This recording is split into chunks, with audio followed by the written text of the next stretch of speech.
Buenas tardes, amigos televidentes, bienvenido a su programa Portafolio Económico. Nos complace iniciar este programa en un mes tan especial como es el mes de la familia. Ginette, ¿cómo siente un noviembre ya víspera de diciembre? Ya estamos cerca y estamos en el mes conmemorativo de la familia y Portafolio Económico es familia. Así es, así es. Lo cierto es que hablar de la familia, la columna vertebral, ¿no?, de una sociedad, pues algo que tiene una importancia sumamente valerosa para la sociedad, claro, en sentido general. Mis amigos, hoy tenemos un programa sumamente interesante. Tenemos a un invitado especial, al licenciado Luis Olivo, con el cual trataremos temas de importancia.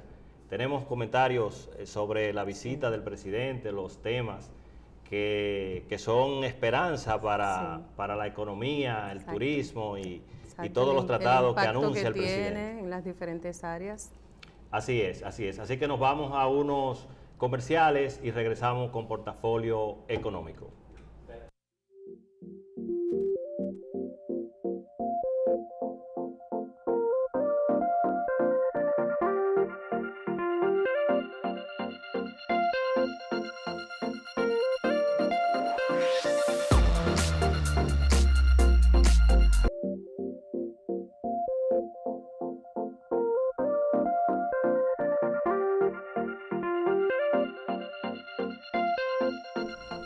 Agradecemos su sintonía con nosotros y pasamos a nuestro segmento de comentarios.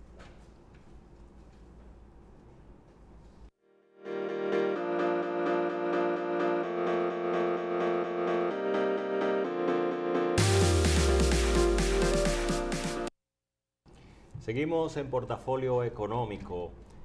Vamos a darle seguimiento a lo que ha estado pasando con la visita del presidente Danilo Medina y las cosas que se han anunciado en beneficio de nuestro país.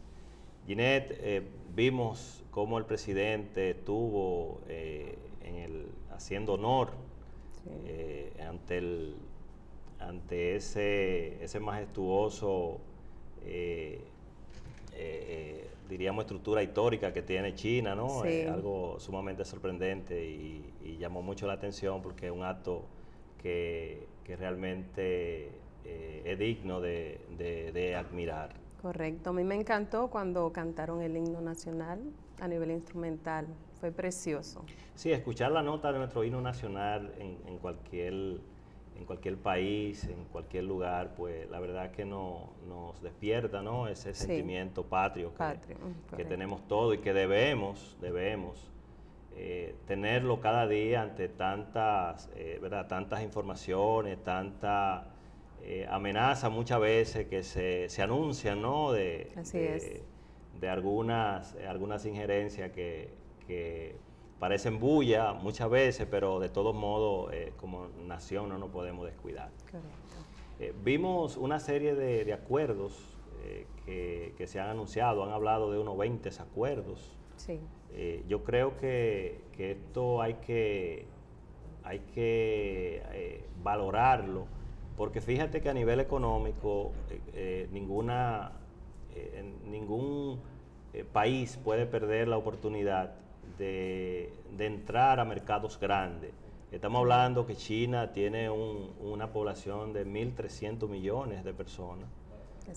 La verdad que cualquier productor, cualquier fabricante de cualquier producto, pues estaría ansioso de participar en alguna proporción de este tipo de mercado. Yo creo que la iniciativa de entrar, a pesar de que hay, ¿verdad?, ciertas posibilidades de que Estados Unidos se resienta con este tipo de acuerdos, pero la verdad es que hay que gobernar para todos. Claro, y eso es un impulso para la economía dominicana.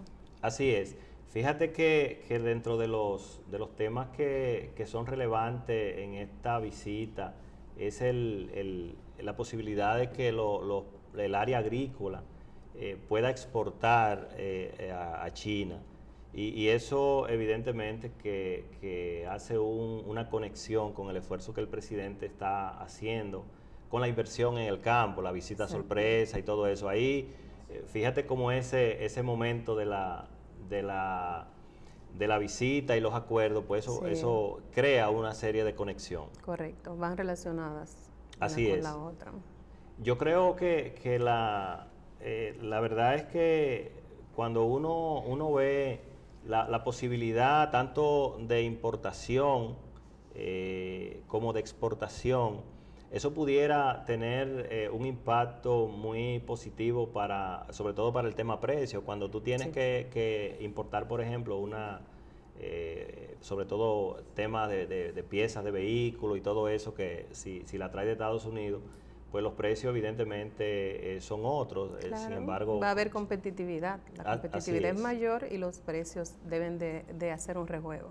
Así es, así es. Yo creo que son de las cosas que son positivas en todo esto, debemos aplaudirlo, porque al final de cuentas eso también va haciendo una ruptura, ¿no?, con el monopolio. Correcto. Y yo creo que con China hay algo muy positivo, y es que fíjate que nuestros chinos han estado aquí, ¿verdad?, ofreciéndonos muchos cosas. Muchos servicios, son muy productivos. Sí, así es. Y la comunidad china realmente es bien vista. Yo creo que si te fijas, esa comunidad es una comunidad poco conflictiva. Sí.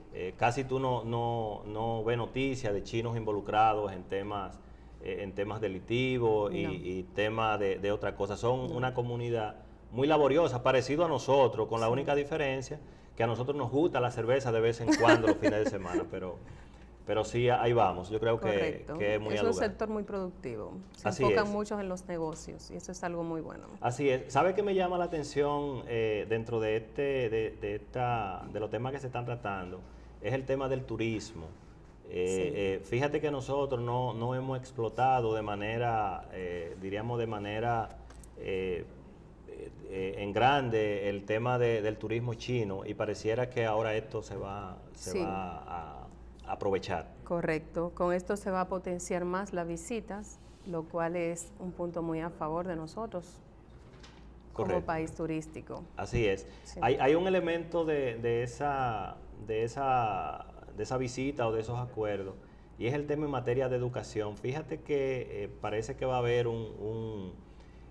van a haber unos programas interesantes con el tema del idioma, que definitivamente para poder aprovechar esos acuerdos, el tema del idioma es fundamental, porque si no tiene la manera de comunicarte efectivamente, pues no podrá hacer negocios efectivos. Correcto. Con esa comunidad, con ese país. Yo creo que al final de cuentas son de las cosas que nosotros, y sobre todo nuestros jóvenes, tienen la oportunidad de poder ahora ampliar el abanico, porque de seguro que ahora van a venir planes a través de la MESID para que vayan a estudiar y aprovechar ya maestría y ese tipo de cosas. Claro, capacitarse en ese país. Sí.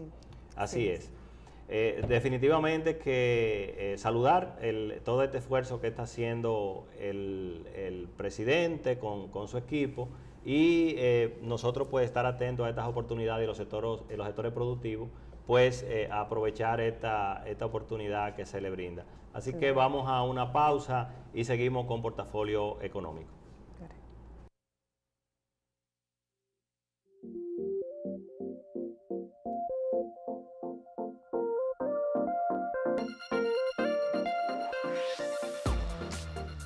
Continuamos en Portafolio Económico.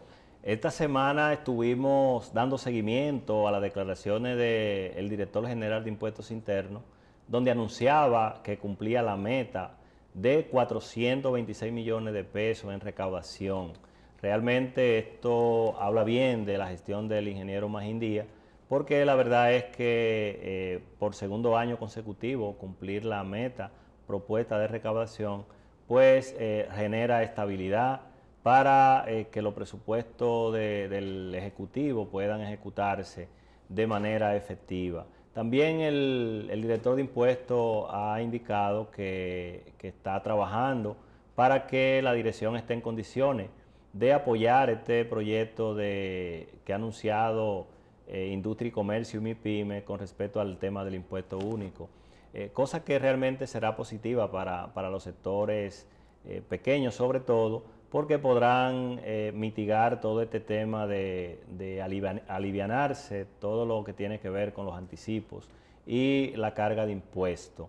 Es importante que los sectores pues estén atentos a estas medidas, porque lo cierto es que este año que se aproxima será un año intenso en materia de los esfuerzos de la dirección por un tema muy sencillo, y es que hay un presupuesto del gobierno que es ambicioso y evidentemente se está apoyando en la eficiencia de la administración tributaria. Pero como todo no es mala noticia, también el gobierno parece que dispuso en su salida que recibiéramos algunas mejoras en lo que tiene que ver con los precios de los combustibles, Ginette. Así es, el Ministerio de Industria, Comercio y MIPYMES dispuso rebajas en los precios de las gasolina y gas licuado y aumento en los demás combustibles.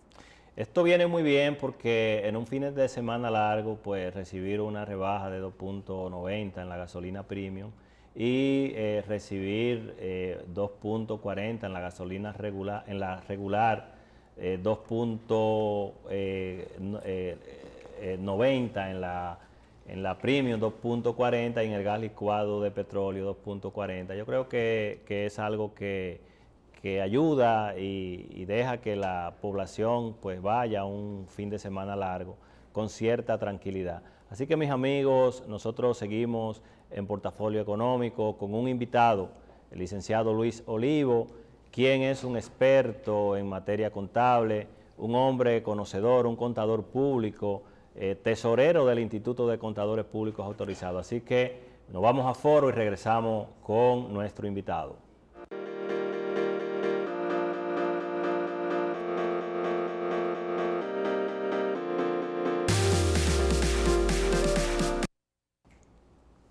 Seguimos en Portafolio Económico y realmente nos sentimos complacidos porque nos ha aceptado la entrevista el licenciado Luis Olivo, contador público autorizado, socio de la firma KPMG, tesorero del Instituto de Contadores y un experto en normas contables. Bienvenido, Luis, gracias por estar en Portafolio Económico. Muy buenas noches, estimado amigo y colega Basilio, y gracias a usted por invitarnos a su espacio Portafolio Económico, el cual sin duda tiene potencial para convertirse en un espacio importante de informaciones económicas de nuestro país. Así es, así es. Luis, vemos cómo la contabilidad se ha revolucionado, sigue en una ruta progresiva, los cambios. Vemos cómo las instituciones, como las firmas de contadores, de auditores, tienen que cada día hacer esfuerzo para poder estar acorde. Tú que formas parte del staff de una firma importante de KPMG, que a propósito cumple 50 años. Así es, la firma nuestra cumple 50 años, en este año estuvimos haciendo algunas actividades para clientes relacionados y de verdad que 50 años es un largo trayecto de tiempo y es un evento importante que merecía que se celebrara. Sí, realmente llama la atención, Luis, cómo estas estructuras han ido evolucionando en el tiempo. Por ejemplo, antes veíamos, personas muy maduras en estas firmas, pero en los últimos años vemos que las llamadas Big Four, las firmas grandes, como la conocen generalmente, incluyendo a KPMG, tiene un staff de socio un poco más joven. ¿Cómo ha sido ese proceso que las firmas vienen llevando para llegar a incorporar personas tan jóvenes como tú, por ejemplo, como socios? Definitivamente, pues las firmas grandes se han dado cuenta de que retener los talentos es lo que le va a permitir hacer un elemento diferenciador frente a los servicios que prestan a sus clientes. Y en definitiva, pues se evalúan los talentos y sin importar de que sean internacionales o locales, pues se le da la oportunidad. Estas firmas tienen unos programas de capacitación internos, también capacitaciones externas para su personal que le permiten desarrollarse, y lo importante es que tenga la habilidad para hacer el trabajo. Y en ese mismo tenor, no sé si te has dado cuenta también que se ha visto con mucho más frecuencia que personal local también forma parte de los staff, tanto de socio como a nivel de directores y a nivel gerencial de las firmas grandes. Y eso es bueno porque eso le da mucho más oportunidades a los profesionales de nuestro país, no solo a los contadores, porque ahora las firmas grandes y también las pequeñas, para poder dar un servicio integral a sus clientes, pues requieren tener profesionales de diferentes ámbitos, ingenieros, diríamos ingenieros industriales, economistas, financistas, especialistas en evaluación y abogados, y todo ahora tienen cabida en la firma de contadores, porque la contabilidad, como tú sabes, está muy cambiante, y para poder dar un servicio integrado a los clientes, pues se necesita que ya los equipos de trabajo estén conformados por profesionales de diferentes disciplinas. Así es. Yo considero o me imagino que los esfuerzos que hacen estas firmas para poder mantener capacitado su personal, pues invierten grandes recursos, porque definitivamente poder dar servicio a ese nivel de calidad. ¿Cómo hacen para captar a los talentos? ¿Dónde van? ¿Van a las universidades? ¿Cómo funciona? Sí. Tú sabes que no solamente en el mundo de los servicios de auditoría, impuestos, a nivel global, uno de los grandes desafíos que tienen las empresas es cómo captar y retener los talentos. Entonces, las firmas de auditoría han creado una estructura diríamos, de carrera profesional dentro de su estructura.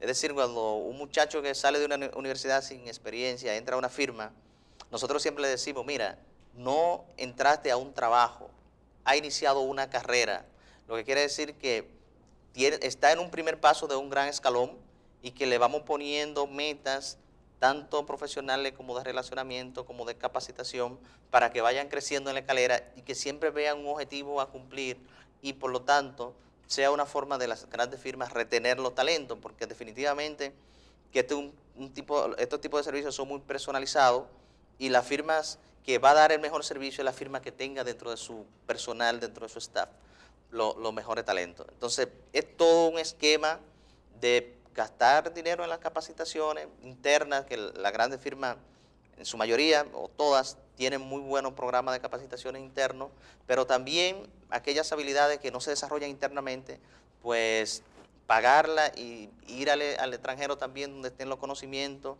contratar especialistas en temas que sean de actualidad, para al final hacer lo que todos queremos, que es dar un servicio integrado de calidad a nuestros clientes. Tú sabes que ya el mundo de los negocios ha cambiado mucho, ya nadie es fiel a nadie, o sea, ya la gente no es fiel a las grandes marcas, ni es fiel a la historia que había detrás de una empresa. Los clientes lo que demandan es una buena experiencia de servicio. Igual pasa con los productos. Si tú vas a comprar cualquier producto, la decisión la toma en base a la experiencia que tú hayas tenido con ese producto. Entonces, las firmas, todas, aquí no solamente la grande, también la pequeña, tienen que estar cada vez revisando sus estructuras para asegurarse de que están dando un servicio que representa una buena experiencia para esos clientes. Porque si no tiene el cliente una buena experiencia con el servicio que tú le das, no importa cómo te llames, no importa los años de experiencia que tengas, tú no vas a ser la persona que va a dar el servicio en esas instituciones. Ya la fidelidad a la marca cada vez se pierde más, y hemos visto como grandes marcas de productos ya no son las líderes, porque tiene una gran historia, tiene un gran nombre, pero la experiencia de los clientes con esa marca no es la mejor, y sencillamente los clientes se van moviendo. Hasta en nuestra misma vida real lo podemos ver. A ti te puede encantar la comida de un restaurante, pero si cada vez que tú vas al restaurante no encuentras parqueo o tienes un problema con el parqueo, al final tú vas a decir, ahí venden la mejor comida, pero me voy a otro restaurante donde la experiencia en sentido general, desde que llega al lugar hasta que sale, sea buena y satisfactoria para ti. Y eso mismo se replica en nosotros, la firma de servicios, sin importar el tamaño, tenemos que cuidar los pequeños detalles en el servicio al cliente. No solamente el entregable, ya el cliente no se fija nada más en el producto final que tú le entregaste, sino en todo el proceso para llegar a ese producto final, que puede ser cosa tan simple como el tiempo que te demoraste en presentarle la propuesta de servicios, con el tiempo que demoraste para devolverle una llamada, y todos esos detalles, si te visitó en la oficina, cómo le brindaron el café, la atención que le brindaste, todo ese conjunto de cosas forma una sola experiencia que cuando el cliente va a tomar una decisión sobre una firma, evalúa. A diferencia de antes, que quizá lo que se veía más era el producto que tenga una marca puntual. Así es.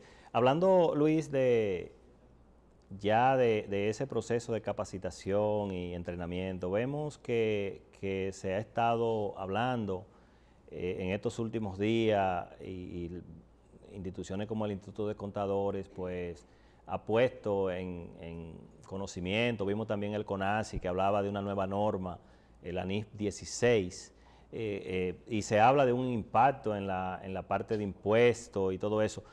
¿Qué es lo que está pasando con esa norma? Y yo sé que es un tema muy técnico, pero la verdad es que por su importancia, como hay una realidad de mercado donde las empresas están utilizando el tema de los leasing financieros, explícanos un poco de eso, qué es lo que está sucediendo y qué es lo que hay que hacer con esta nueva normativa que ya entiendo que en el próximo año pues será de aplicación. Así es. Mira, se está hablando mucho de la NIF 16, sin embargo, en sentido general el mundo de la contabilidad está cambiando día a día. Y está cambiando por la sencilla razón de que la forma de hacer negocio cada vez cambia. O sea, fíjate cómo los negocios tradicionales ya hoy no son los grandes negocios de los grandes valores, la tecnología. Entonces, como el mundo de los negocios cambia, la forma de hacer los negocios cambia. La contabilidad definitivamente tiene que cambiar por dos razones. Primero, para seguir produciendo informaciones relevantes para tomar decisiones en ese nuevo ámbito de que se desarrollan los negocios. Y segundo, para que las informaciones financieras sigan representando la sustancia, diríamos, económica de esa nueva forma y de ese nuevo modelo de hacer negocios. Entonces, el mundo de los negocios es cambiante, la contabilidad obligatoriamente tiene que ser cambiante. ¿Lo estábamos haciendo mal? O sea, un poco para que la gente entienda, porque cuando hablamos de cambiar la contabilidad, de que las cosas tienen que ser diferentes, y hablamos de la NIF 16, en realidad, ¿de qué se trata esta norma? ¿Cuál es el tratamiento que nosotros debemos de darle a la contabilización? Porque al final de cuentas, nosotros, por ejemplo, estamos mirando que un modelo habitual de negocio es utilizar los leasing financieros.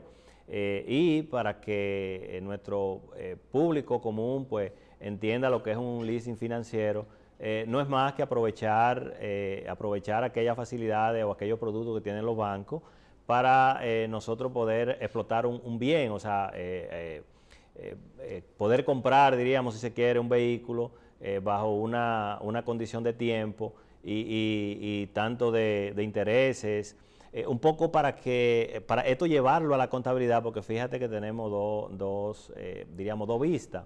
Una vista del negocio, como tú decías, y una vista de la contabilidad. Entonces, ¿cómo es que esto de la NIF 16 debe de funcionar? Y según tú que eres un experto en normas, porque hay muchos contadores que nos están viendo y de verdad que se están preguntando, pues bueno, ¿cómo es que vamos a proceder a partir de ahora? Sí. Se ha hablado de que la razón de los cambios que hubo en la NIF 16, o no cambios de la emisión de la NIF 16 para cambiar el modelo de contabilización de los arrendamientos, que es el tema que trata este pronunciamiento, va enfocado básicamente para homogeneizar un poco una distorsión que había entre la forma de contabilizar un arrendamiento financiero versus un arrendamiento operativo. Como sabemos, o como nosotros sabemos que somos contadores, había un modelo hasta el año actual, hay un modelo que es el modelo de contabilización de los arrendamientos operativos, en el cual los pagos que tú haces por el alquiler de un local comercial, de una maquinaria de producción, pues tú lo vas llevando a resultado en la medida que tú lo vas pagando. Sin embargo, el que hacía un arrendamiento financiero, tenía la ventaja de que ese activo que compraba lo llevaba a su libro y a la vez reconocía un pasivo por la obligación que adquiría con la persona con la cual contrataba el arrendamiento financiero. Entonces, había una disparidad. Ambos tenían un compromiso, ambos tenían un arrendamiento, solo que uno lo tenía fuera de los libros, el activo sujeto del arrendamiento, y el otro lo tenía en los libros. Y que no significaba evadir, es decir, fuera de los libros, ¿verdad? No, porque definitivamente no. Lo que quiero decir es que el activo objeto del contrato de arrendamiento no estaba registrado como un activo y la obligación de hacer pagos futuros derivados de ese arrendamiento no estaba dentro de los libros. Entonces, lo que se viene es a homogenizar ese aspecto para que ahora se reconozca en los arrendamientos operativos esos pagos que se van a hacer a futuro, se reconozcan hoy como un activo dentro del balance general y esas obligaciones futuras que hay de pagar por ese arrendamiento, pues también se reconozca como un pasivo. Diríamos que en un primer ejercicio, por el valor presente de todos esos pagos futuros que se va a hacer bajo un contrato de arrendamiento, se reconoce un activo que se llama derecho a uso de activos subyacentes y se reconoce esa obligación a largo plazo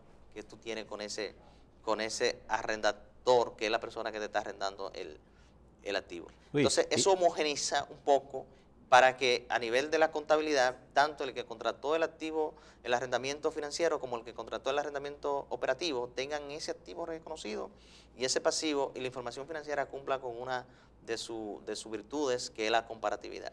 Luis, ¿y entonces cómo hacer? Porque el banco o la entidad financiera te emite, por ejemplo, un comprobante fiscal como si fuera un arrendamiento.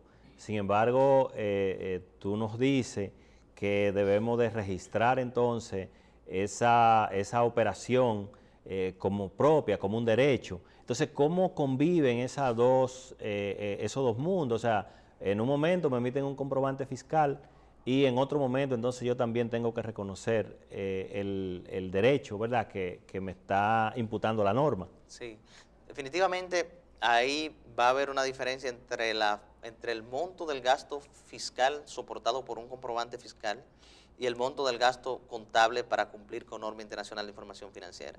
Entonces, la buena noticia es que a través de la norma de contabilidad número 12 hay una forma de converger entre la parte fiscal y contable. ¿Qué quiere decir eso? Que podemos cumplir con la norma internacional de información financiera, que es la base que sirve para la presentación de los impuestos, y a la vez cumplir con las obligaciones tributarias.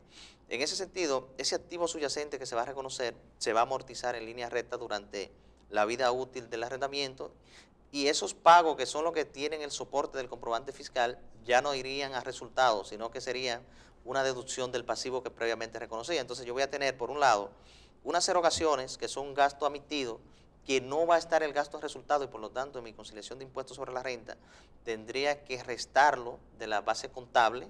Y por otro lado voy a tener una amortización de un activo que no tiene valor fiscal, sino valor contable para cumplir con norma internacional de información financiera, que me está disminuyendo mi ganancia contable, y tendría que sumarlo para que al final lo que quede en la contabilidad, diríamos, en la base fiscal sobre la cual voy a hacer el cálculo de impuestos, sea el gasto que sí ha emitido por la Dirección General de Impuestos Internos y que sí está soportado por el comprobante fiscal. Esto es lo que nos conlleva que van a haber diferencias en cada vez esa nota de conciliación que tienen los estados financieros, y también la declaración de impuestos, el IR2, va a tener más partida de conciliación entre las ganancias contables y las ganancias fiscales. Pero obviamente, si estos ejercicios se hacen de manera correcta, va a tener, diríamos, un cumplimiento tanto con norma internacional de información financiera como con la normativa fiscal también a la vez. Estamos diciendo, Luis, entonces que esta norma, la NI 16, estaría de alguna manera incrementando los ajustes de conciliación, o sea, sería como un elemento adicional a lo que ya tenemos para poder conciliar los estados entonces y equiparar entre base fiscal y base contable. Definitivamente, porque hasta ahora no habían grandes diferencias entre la base fiscal y contable en los arrendamientos operativos. Sobre todo porque, aunque la normativa contable preveía un reconocimiento en línea recta del gasto derivado del contrato de arrendamiento, la práctica en realidad era que se reconocía por la base fiscal y no había grande diferencia entre la base fiscal y la contable. Es decir, bajo la normativa actual que tenemos, se prevé que ese arrendamiento operativo, por ejemplo, si tú tienes un contrato de un local comercial de arrendamiento que paga en un primer año 10 pesos, en un segundo año 20 pesos, en un tercer año 30 pesos, durante la vida de todo el arrendamiento tú vas a pagar 60 pesos. La normativa actual lo que dice, mira, esos 60 pesos, divídelo entre los 3 años del arrendamiento y reconoce los resultados a razón de 10 pesos por año. Como lo estábamos haciendo, es que reconocemos 10 pesos en el primer año, 20 pesos en el segundo año y 30 pesos en el tercer año. Si se hubiera reconocido como mandaba la norma contable, realmente había visto una pequeña diferencia. Pero como te digo, la base contable aquí seguía un poco la base fiscal y nunca se identificaba esa gran diferencia que sí va a estar a la vista ahora. Y en las empresas que pagan por el impuesto a los activos también va a tener un efecto, porque como sabemos, ese derecho a uso también es un activo y la regulación fiscal prevé que tú pagues sobre la base del activo contable, restando algunos activos que están listados en la normativa, entre los cuales obviamente no está el activo por derecho a uso. Entonces eso incrementaría el impuesto para las empresas que pagan activos sobre la base de los sería, Luis, un gran problema porque, bueno, no un problema, sino un asunto que debe de ponerse sobre la mesa, porque ante el nuevo modelo de negocio donde las empresas están decidiendo irse a estructuras como de los leasing financieros, pues entonces eso es un tema que hay que tomar en cuenta. Mis amigos, vamos a una pausa y regresamos con Portafolio Económico y nuestro invitado.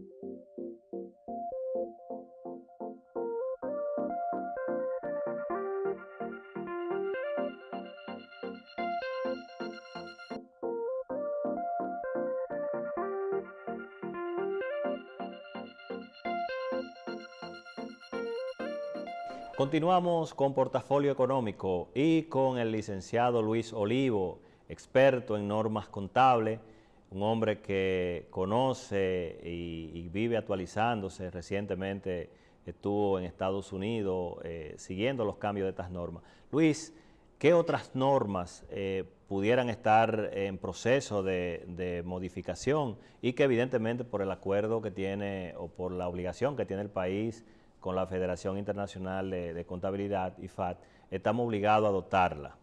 Sí, claro. Como tú bien dices, la verdad es que seguir el ritmo de la norma contable es un tema que requiere de mucho tiempo y dedicación. Se habla mucho del cambio de la NIF 16, pero ahora actualmente, con efectividad para el año 2018, pues hay cambio en la norma de reconocimiento de ingresos. Se emitió una nueva normativa, que es la número 15, que va a transformar la forma de reconocer los ingresos y que va a generar más diferencia entre la base contable y la base fiscal de muchas partidas de ingresos, que también la contabilidad va a tener que reflejar a través de esa conciliación de impuestos toda esa diferencia y obviamente tenerla bien soportada y bien documentada para los momentos de cuando haya que demostrar algún tipo de diferencia que se refleje entre los comprobantes y la base contable. Esa norma, para hacerte un resumen general, trata una parte que le dice la norma de los 5 pasos, porque básicamente tiene 5 pasos para reconocer un ingreso ahora, pero lo más elemental y donde más nos vas a impactar es que los ingresos tú tienes que reconocerlo en virtud de cuando tú hayas cumplido la obligación de desempeño que tú tienes en un contrato. Y me recuerda mucho esto, por ejemplo, las empresas de distribución de electrodomésticos, por ejemplo, aire acondicionado, que tienen la obligación de vender el aire, también pueden tener un componente que darle el mantenimiento por unos años futuros y también el servicio de instalación. La costumbre es que tú factures el aire y reconoces el ingreso por todo de una vez. La norma te dice, no, separa el monto total del ingreso entre lo que representa el aire, lo que representa el servicio de mantenimiento y lo que representa el servicio de instalación.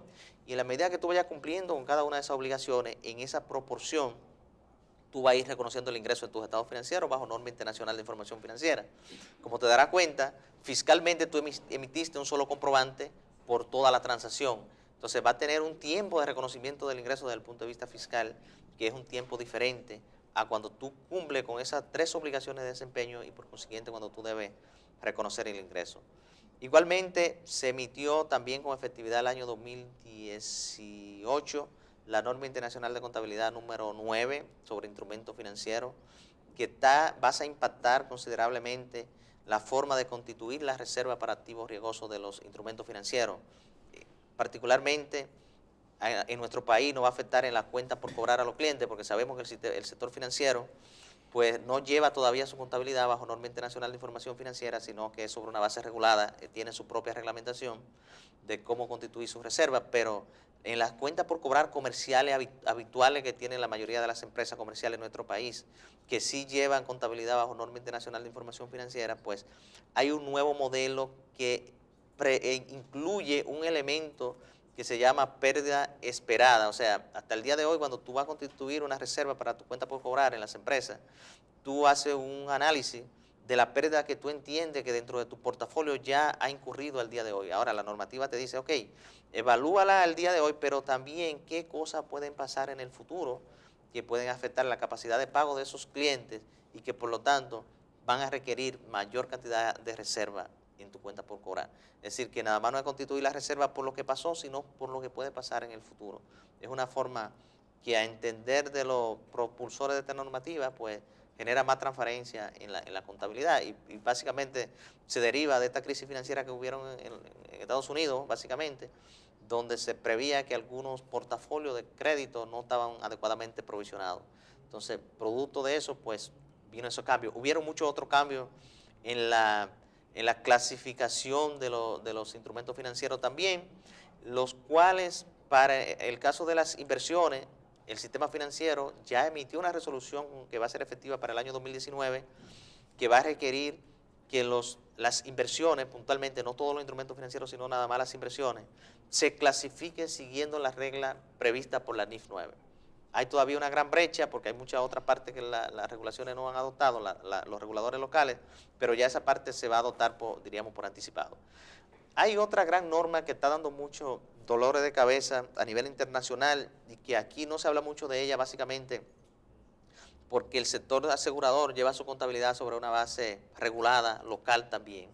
Y es la norma internacional de contabilidad número 17, que va a cambiar la forma de contabilización de los contratos de seguros. Que realmente son cambios sustanciales y lo cierto es, Luis, que para hablar de esas normas vamos a tener que invitarte a otros programas porque vemos que hay muchos cambios que necesitan ser divulgados, ser conocidos por nuestros clientes. Así que nosotros agradecemos tu presencia y la verdad que el tiempo en televisión resulta siempre corto para hablar con un experto como tú. Así que muchas gracias por estar con nosotros. Mis amigos, queremos agradecer el apoyo de la firma de contadores y auditores CPA Consultores, quien siempre está respaldando a Portafolio Económico. Así que nos vamos a unas pausas y regresamos con análisis.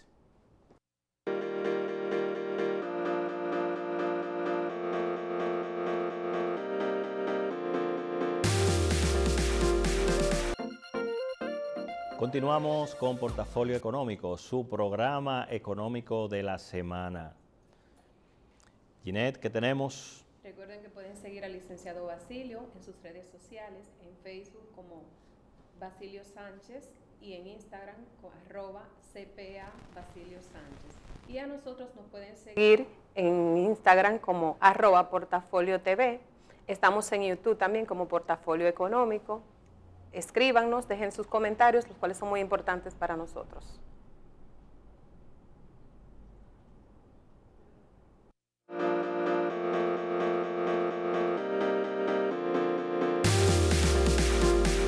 Agradecido de su sintonía en Portafolio Económico. Esta semana se realizó un evento importante, Ginette. El lunes era el Día Internacional de del Internacional contra el Lavado de Activos. Vi que estuviste en un congreso, sí, con motivo a esa actividad.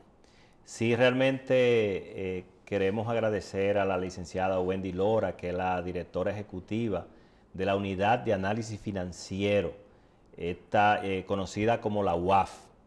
Okay. Esta entidad pues, es la que tiene la responsabilidad de recibir todo lo que es la información que los llamados sujetos obligados que están diríamos, instituidos por la Ley de Prevención del Lavado de Activos, están obligados a remitir a esta entidad y ellos son los que se encargan de darle el debido proceso, de analizarlo, si tiene algún elemento que amerita ser enviado a justicia, pues entonces ellos se encargan de eso. La verdad es que hay que felicitar a la Unidad de Análisis Financiero porque realizó un evento con un nivel envidiable. Estuvieron expertos fiscales de España, de Colombia, personas con una trayectoria en materia de prevención del lavado de activos realmente impresionante. Yo creo que este esfuerzo que hace esta entidad, y déjame decirte que esta actividad contó con el apoyo integral de las instituciones que tienen que ver con la prevención del lavado. Por ejemplo, el día inicial estuvo el ministro de Hacienda como superior, diríamos, de la Unidad de Análisis Financiero, y estuvieron todos los estamentos, Dirección de Control de Drogas, estuvo el jefe del Ejército. O sea, hubo una integración sumamente interesante. Y yo creo que eso demuestra realmente un mensaje muy claro de parte del Estado en su conjunto de la decisión de combatir este tema tan importante para las sociedades. Correcto. A veces vemos el tema de la prevención del lavado de activos y muchas veces emitimos criterios, emitimos juicios, no conociendo muchos detalles de este tema, y solamente hay que pensar que una sociedad que está permeada por los eventos que producen estos males, pues realmente es una sociedad que vive con muchos sobresaltos, y solamente hay que ver todos estos atentados que se han sucedido, por ejemplo, como en Europa recientemente, sí, que son muy intranquilizantes. Así es. Yo creo el ministro de Hacienda hacía en su apertura, decía algo muy importante, y era el tema de hacer negocios sanos. Y yo creo que todos debemos de estar de acuerdo en que debemos procurar porque la dinámica de negocio sea sana. Y fíjate que en esta actividad se concentró básicamente todos los sujetos obligados, los representantes. Por ejemplo, ahí estuvo los bancos, estuvo el sector seguro, estuvo el sector construcción, las inmobiliarias, los notarios. Hicieron muchas preguntas a los notarios porque había muchas inquietudes con respecto al rol del notario. Esos temas fueron abordados de alguna manera, se arrojó luz sobre ciertas inquietudes, y yo creo que eventos como este deben de seguir apoyándose. Sí, fortalecen. Así este es. tipo de eventos fortalecen mucho. Así es. Y sobre todo porque el tema de la prevención del lavado de activos, fíjate que tiene otra cara, que es el tema del asunto del terrorismo. Correcto. Mira, por suerte, en el informe que se rindió de las evaluaciones que se han hecho, aquí no se ha detectado ninguna operación que esté vinculada al financiamiento al terrorismo. Y eso es una buena noticia porque, como se decía en la actividad, o sea, hasta el día de hoy, y esperemos, ¿verdad?, que nuestro país no sea permeado por estas amenazas. Así que, mis amigos, vamos a una pausa y entonces seguimos con Portafolio Económico.